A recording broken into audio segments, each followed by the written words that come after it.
When you think of nature, what comes to mind? Now close your eyes and listen to the sounds of the forest. Now open your eyes and look around you. Do you feel happier, calmer, or a sense of wonder? When was the last time you felt like this?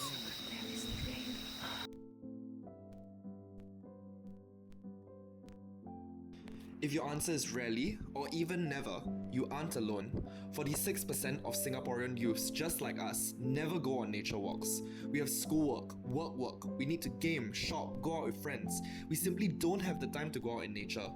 But do you understand what we have to lose?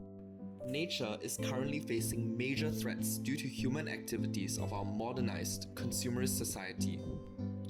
1 million. That's how many species of plants and animals are facing extinction today. But will you do something to prevent this? If you're unsure, this is the problem. We're so disconnected from nature that we're apathetic to the lives of billions just because they aren't human. When you're exposed to the grind to the city, everything is about me. There's no caring for another. If you can't care for nature, how you can care for another person? So they get disconnected. Everything is about, they live in a bubble, everything's about me, people.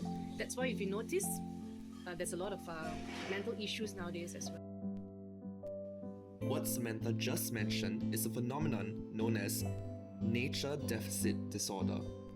Disconnect from nature has been linked to an increase in stress to the point that it contributes to mental health issues, heart problems, and more.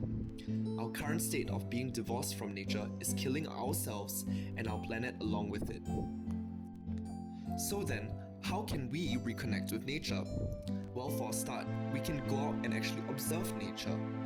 When you do so, be quiet and slow and keep your distance so that you don't provoke wildlife. Look at how the wildlife interacts with nature, whether they are in groups, families, or by themselves. And you can heighten your senses by feeling the textures of leaves and listening to the sounds of birds, frogs, and insects.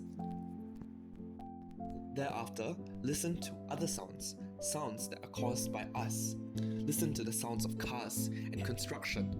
Look also into the landscape. How have we disturbed the environment around us? Connecting to nature doesn't just mean connecting to the pretty parts. Educating ourselves with current issues like deforestation, poaching, and climate change that are threatening our forests and wildlife is key to truly understanding nature and fighting for it. So be open to educating yourself. Our relationship with nature needs to go both ways. While you connect with nature, you could also consider how you can protect it. You could perhaps go on guided walks with friends like the Swag Leopard Cat Quest at Pulau Ubin, where a portion of guide fees goes to fighting poachers in neighbouring Malaysia. Or you could consider planting trees. Plenty of NGOs offer programs catered to youths looking to connect with nature. If you can't connect with nature immediately, don't worry. It's a continuous process that requires us to make a conscious effort to actually go out, even if it means spending less time on that one essay. In the long run, what matters most is having a healthy relationship with ourselves as well as nature around us. Time is running out, and if we don't take the time to connect with nature, future generations will only get to experience it through their textbooks or their phones. Now put those phones down and let's go touch some grass.